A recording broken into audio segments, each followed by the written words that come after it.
నేను ఎవరు వెళ్ళలేనైనా నేను ఏదో నిమ్మలంగా ఉన్నానైనా టీడీపీ పలుకుతున్నా వైసీపీ పలుకుతున్నా నాకు ఎందుకునైనా నేను ఎవరికి ఓటైనా గుద్ద పూసుకొని ఇంట్లో ఉంటా చూసినా 1 నోట్లోంచి వచ్చింది ఎవరికి ఓటైనా అంటున్నాడు. అసలు ఇవన్నీ చాలా విమర్శించి మాట్లాడుతున్నాడు. అది ఓటు నాకే ఓటు వయసుదా మీ ఇంట్లో ఎన్ని ఓట్లు దెంగుతారు ఎవరో నిన్ను రొట్టెగాడు అంటున్నాడు మన ప్రభుత్వాలను విమర్శించుకుంటూ ఈ నెల స్టోరీ బియ్యంతో పాటు దయచేసి జగన్మోహన్ రెడ్డి గారు పింఛన్ ఇప్పియాలని మళ్ళీ రెండోసారి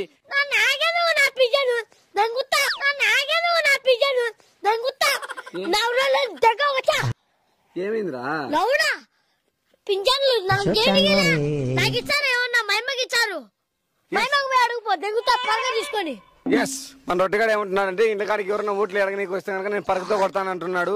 ఇప్పుడే మీరు చూసినట్టయితే ఆ విజువల్స్ అన్ని పేపర్కి వేస్తాం. రొట్టెగారు చాలా అంటే చాలా అద్భుతంగా ఉన్నాడు.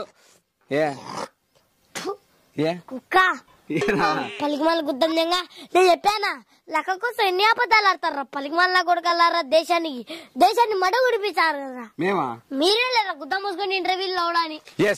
ఈ రెండు ప్రభుత్వాల వల్ల నువ్వేది నన్ను ఇరికిచ్చావు దెంగుతా నేలకేసి. ఈ రెండు ప్రభుత్వాల వల్ల మనకి అన్యాయం జరిగిందని అంటున్నాడు. నా కాలేనైనా నువ్వేది నువ్వు దెంగుతా నేను ఈ ప్రభుత్వం బడికాడికి వచ్చి నిమ్మలంగా ఉంటే